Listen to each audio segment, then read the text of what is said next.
coming to my 54th birthday. So let's give a round of applause for a very heart-warming introduction. And po, no, let's give her a round of applause. So before that, I want to thank our Business Development Officer for inviting me to attend in this testimonial event. And of course, I would like to thank the team elites who are here in front. And of course, I want to thank my team from Las Piñas, and from all over po of Manila. Thank you very much po. And of course, I would like to thank our Team Supreme Pegasus One, Miss Lomanche, because if it wasn't for her, I won't be standing here in front of you. And let's give her a round of applause. So my task today is not to convince you how good the product is or how good the platform is, but we just want to share to you what happened to our life. I know Riway 6 years ago to a very beautiful Malaysian. And do you believe that she is beautiful? Yes! Yes! I can hear Sir Raymond saying yes. Because we are being paid, we need to say yes. So anyway, before joining Riway, I'm just an ordinary housewife. So, sino po yung mga housewife po dito? Taas po yung kamay! Dami, no? Let's give yourself a round of applause. So before joining Riway, anyway, I married at a very young age of 19 years old. Yes. And before joining Riway, I am also a product of an OFW family. I'm really very teary-eyed when Tita is sharing because my mom is a 25-year OFW. So my mom is the first OFW in Saudi Arabia, that is 1975. So as a child or a daughter of an OFW, it's really very hard. Kasi nung umalis po sila, hindi pa po ako nakakapagbasa, hindi pa po ako nakakapagsulat. So it's really very hard for a little kid growing up without a parents because both my mom and my dad is an OFW. My father is a driver of a ship driving Rolls-Royce in Saudi Arabia. So we are separated for 25 years and I really don't know them personally until they decided to go back to the Philippines. They keep on telling us there is no such thing as an opportunity here in the Philippines. That's why they said the greener pasture is outside the Philippines. So, 1980, my aunt said there is no opportunity here in the Philippines. That's why most of my relatives migrated in Australia, they migrated in Italy, and we were left here in the Philippines. So when I got married, my husband is just an ordinary factory worker because we married at a very young age of 19 years old, no planning at all. And we regretted that because who suffer? Our children suffer. Dahil wala pong planning at all. We don't know how we will live day to day until when I got 2 children, they were diagnosed to be special. My eldest son was diagnosed to be global developmental delay, and that is mental retardation in layman's term. My second son, Angelo, was diagnosed to have language disorder at the age of 2, and he was diagnosed to have ADHD with language disorder at the age of 5. So my whole world crashed because the developmental pediatrician said they might not live a normal life. So did you know that every day of my life, I keep on praying, God, if you cannot prolong my life, please take away my children ahead of me. And did you know that if you are a mother, how hard it is to pray for it every day? Because I know No one can love my children except me and my husband. But did you believe that God's way is not our way? Do you believe in that? Yes. After trying so many things, I'm a person who is always looking for opportunity because my children doesn't have a capability of earning money. That's why it sticks to my mind. I need to work hard. I need to work hard. Until I do Avon, personal collection, name it. If I'm going to earn 200 to 500 pesos, I will do it. Until I clean condominiums in BGC. Until I put on my own catering. Because two of my sons are special. Every time I let them go to apply for work, they are not being employed. They are telling me, Ma'am, baka manakit po yung anak nyo. Hindi po namin sila pwedeng tanggapin. Alam niyo po yung naiisip ko? Gusto ko pong sabihin sa kanila, gusto mo, ngayon pa lang saktan na kita. But of course, I didn't say it. Naisip ko lang. And because there is no such thing as an opportunity, I made my own opportunity. I put on my own catering, online catering. So every time I cook, I post it online. And people surrounding us in our neighborhoods are buying to us. Until when I saw an opportunity to drive as a lady Uber driver, I applied as a lady Uber driver January 2017. So when I go inside the Uber office, we are 20, 19 is male, and I am the only female. So when I enter, they say, Miss, doon ang call center, hindi dito. Sabi ko, ay hindi po. Mag-a-apply po ako as lady Uber driver. Sabi ng isa, sigurado ka? Sabi ko, yes po. Sabi ng isa, Miss, meron ka bang asawa? Sabi ko, opo, may asawa po ako. And he is a seaman by profession. Sabi ng isa, baka hiwalay yan. Sabi ko, no po, we are 27 years married. But ngayon po going to 35 years. Matiisin po talaga ako. Buti wala siya dito. And sabi naman ng isa, siguro walang trabaho yung asawa niya. Judgmental, ano po? Sabi ko, hindi po. He is a seaman by profession. Sabi ng isang lalaki, anong problema mo? Sabi ko sa kanila, ano rin problema niyo?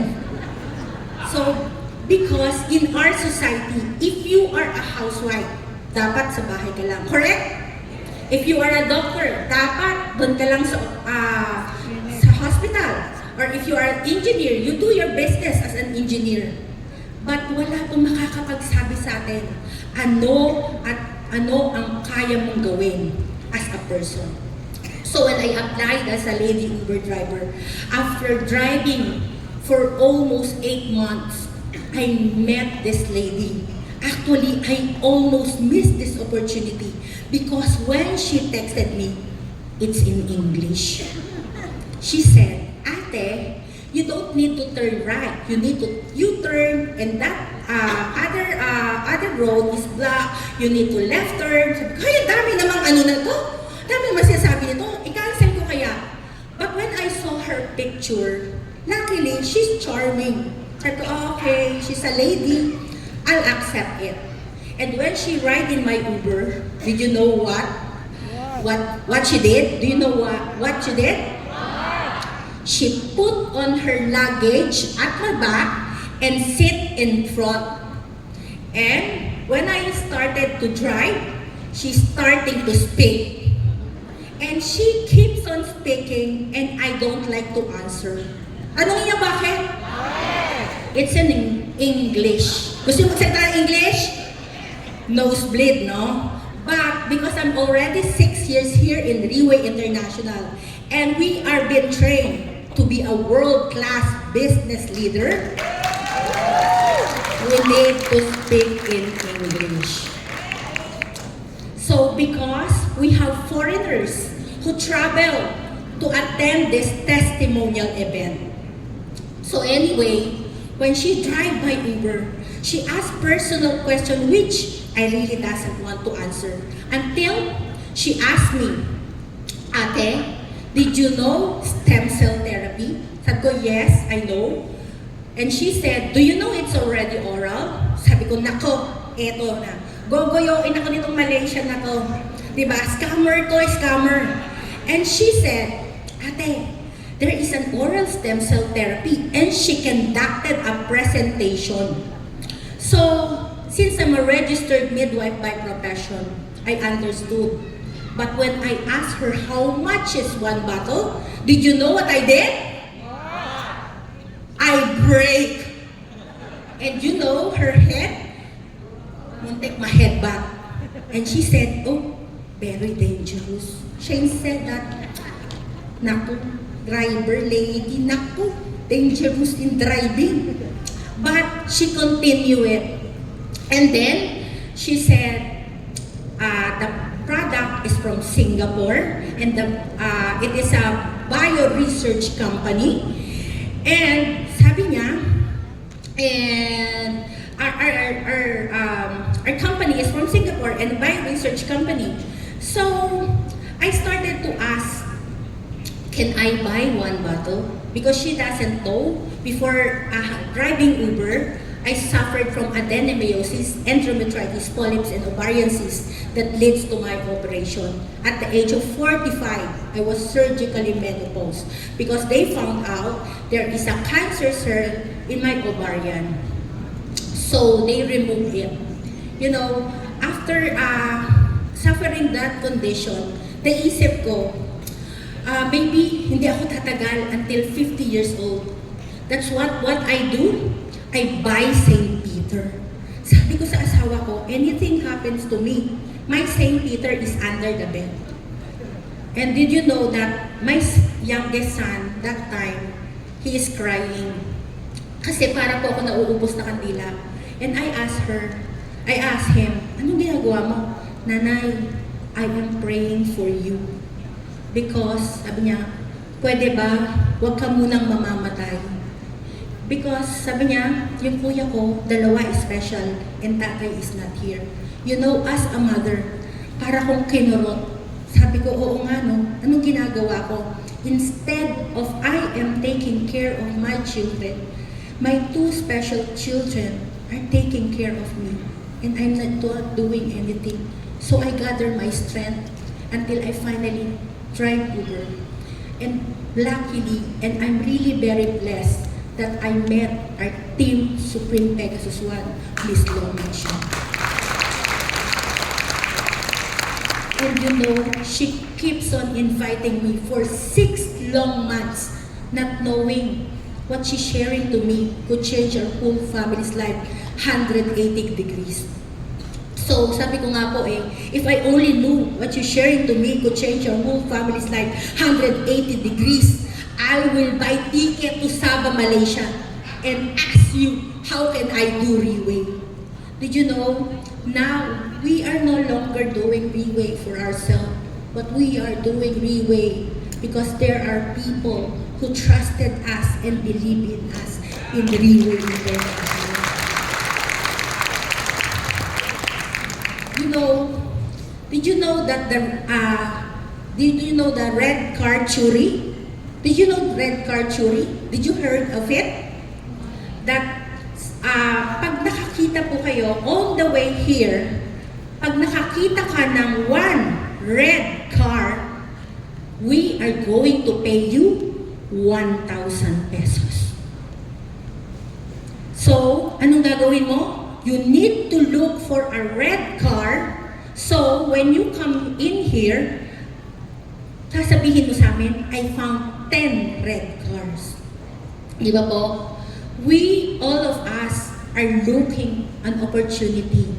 And luckily po, we found Riway International.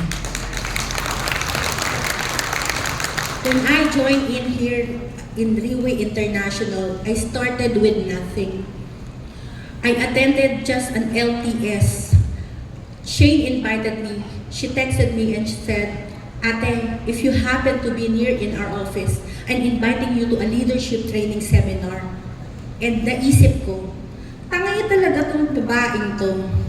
How come she's going to invite me to a leadership training seminar? I already told her I'm a housewife. But she texted me again. And she texted me like this. By the way, ate, there is merienda. Sino pa gusto merienda? Dami pa lang may gusto merienda. Of course, we love merienda. So, I park my car while I'm driving Uber and go inside Riway International, and I thought I am in the wrong room. Because one of my foot wants to come in, my other foot wants to come out. Because that day, I am driving Uber, I am not prepared to see a mafia. So, if you know Miss Lomanche, she has an eye of a tiger. She saw me and she said, Ate, come in, sit down. And I don't like to sit down in front. I want to sit down doon sa kwentuhan because my initial intention is, after merienda, I'm going to leave. But did you know, when after I sit down, there is one lady sharing her personal testimony, and she is our Team Supreme Pegasus 9, Miss Diane Jambaro, and let's give her a round of applause. The minute she speak, I don't know why I'm crying. She just said, for the love of my mom, even this product is expensive. We let my mom take because I only have one mother. And while Tita is sharing her testimony, I really wanted to cry because my mom is a 25-year OFW and she didn't see me succeed. Even I have Purtier right now in my hand. I can no longer share it to my parents. But I know one thing. I was able to give it to my parents. But I know I can save a lot of people doing Riway International. What I didn't able to give to my parents, I can see my leader, their parents are still alive today, celebrating 50th anniversary, celebrating as a whole family together. But for me, I can no longer do it. But I know a lot of family will be helped if all of us is going to share Purtier. So tonight, we are not here to convince you, but we just like to let you know that there's already this medical science breakthrough. There's already a lot of people benefit from this product, and it's in your hand to share it. You have the responsibility to share it to other people. Kung yung chismis nga po nakakalat, hindi totoo, what more this product is. Why I decided to do Riway is because we keep on attending this kind of training. And this one particular training changes my whole perspective in life. Our training instructor asked us, can I ask one question? And then we all said, yes, you can ask question. And he asked us, do you know who is your grandfather? Everyone, do you know who is your grandfather? Yes. Yes. And our instructor asked us again. He said, okay, I will ask another question. So now, I will ask you another question. Who is your grandfather's grandfather? Do you know? Yes, exactly. That is what we also answer. And we all laughing. As we told him, how come you ask us? They die before we are being born. And this, our training instructor tell us, okay, I will ask another question. And the question is, do you know who Abraham Lincoln is? How about you? Do you know who is Abraham Lincoln? Yes. most of us, we know who is Abraham Lincoln. And our instructor said, how come you know Abraham Lincoln is? And when I asked, who is your grandfather's grandfather? You doesn't know? We said, because they died before we are being born. We said, how come you know Abraham Lincoln? Sabi niya, he died before you are he died 100 years ago. And we all kept quiet. And she said, do you know why? Do you know why? You know Abraham Lincoln? He said, because Abraham Lincoln created a great legacy in his lifetime. I will repeat, Abraham Lincoln created a great legacy in his lifetime. And ladies and gentlemen, Riway International is giving us an opportunity to create a great legacy in your lifetime. As Sir Raymond always said, Riway is giving us a piece of white paper, and it's really up to us what we want to write here to rewrite our story here in Riway International. And if this happens to every one of us, it will also definitely will happen to you. It's a matter of saying yes to this opportunity here in Riway International. And tonight, please don't keep this good news to yourself. Spread it to other people. Let them know that there is already Riway International that can change a person's life. So I'm Loujambaro and I'm Team Elite Pavo, and I really like to see you all in the top. Thank you very much.